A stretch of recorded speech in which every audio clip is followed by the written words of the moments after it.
ebyabigambiro ubwabire ry'omujenyi mukuru hakanisa ya Rwichum Church of Uganda mu masheru kashema ubwabishomero rya Rwichum Primary School babire nibasima ruhanga aho kwihaya abeji 18 mu idara ryo kubanza adashyize grade C keze umwana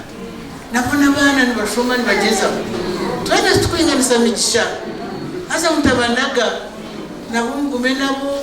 murebe ngo abana bakomeza mbashoma OBs and OGs ayibari garuka nyuma oreba ishomero ryawe ryakwegesize oba secondary oba university oba primary garuka yo nyuma oteho muganda by the way twishanyire na no new vision ecyabeshaka bahoga bakutira abazire bashabirwa kubari rentasiya yabo hamwe n'amashomero aguba kushomesezamo cyo bahwera ubutemaraho kona umwana bahita kumbinga y'ishomero ekitabo cy'ubura ukariyo na saving sente zo mucyerwariari rwa Christmas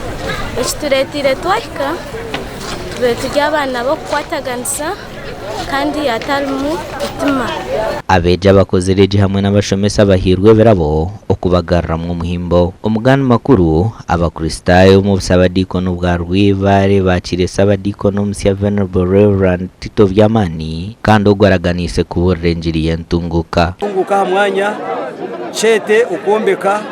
chete projects ze kanisa nareba compassion nareba secondary ibi byona nimpura ninyaraganisa kureba nguko ko buzima ibintu bye byakurakurana kandi nindaganisa ruhanga ryo muhwezi wanje gumu mukujunwa ahabo kuba nuko kwanyebembire nimba umuhereza kandi nuko kwampsya no bunaku nishaba ruhanga ampamani je kujunwa ko ngumizemu nikutwara umumesho ahabo kwa kumpwere cyango kukanyaha umunsi endije gumire yinabire ndimu kwanto umunsi yo kumanya mukama kandi rebere mukama nahindura byona bisya no kurengu amashomero gitu aga primary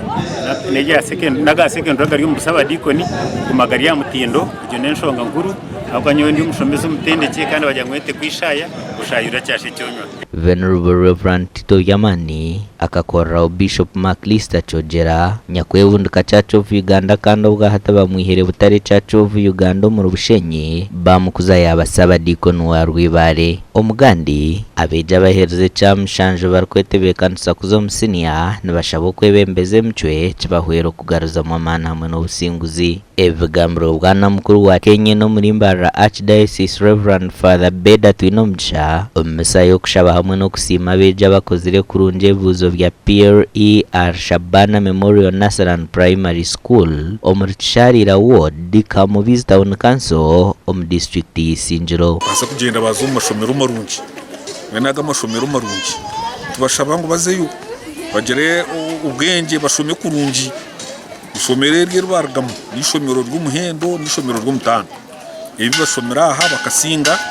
bagenda bashomera kubaze munago bakoze samani mukuru w'ishomero rya Shabana Memorial Nasaran Primary School Andrew Baguma ahijera beja bakina kadsha okakozesa bakashoma kurungi kandi batakahikayo bakana babaza kugumana baryo umukusinda bakaryo